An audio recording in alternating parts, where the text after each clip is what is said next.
Un proiettile da mortaio calibro 75 risalente alla Prima Guerra Mondiale. Con questo ordigno custodito nello zainetto, uno studente della scuola media di Cimadolmo martedì mattina ha scatenato il panico tra compagni di scuola e insegnanti. La preside ha fatto immediatamente evacuare il plesso scolastico di via Lovadina. Sul posto sono intervenuti i carabinieri e anche il sindaco del paese. Si discuteva quella mattina del primo conflitto mondiale. Cimadolmo, come si sa, nel 1915 era la sede principale dello sfondamento dei vari conflitti mondiali. A casa aveva questo manufatto, in realtà hanno fatto dei lavori di manutenzione, quindi il padre l'aveva messo in sicurezza prima di poter avvisare l'autorità giudiziaria in modo tale da reperire l'ordigno. Il bambino, per curiosità o per fare vedere ai bambini e dare testimonianza di quel conflitto mondiale, ha pensato di portarlo a scuola. Dopo aver verificato la consistenza del mortaio, gli artificieri l'hanno sequestrato. Era un ordigno che aveva potenzialità per poter esplodere.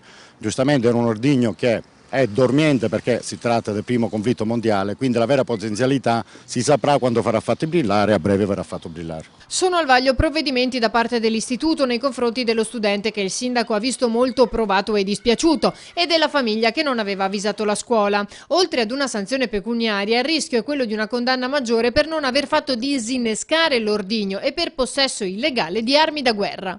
Ogni cosa che viene ritrovata va denunciata all'autorità giudiziaria. Alle persone dico di non toccare nulla di ciò che non è conosciuto, perché può essere sempre un elemento esponenziale, può recare danno sia alla persona che o quelli che ci stanno a fianco.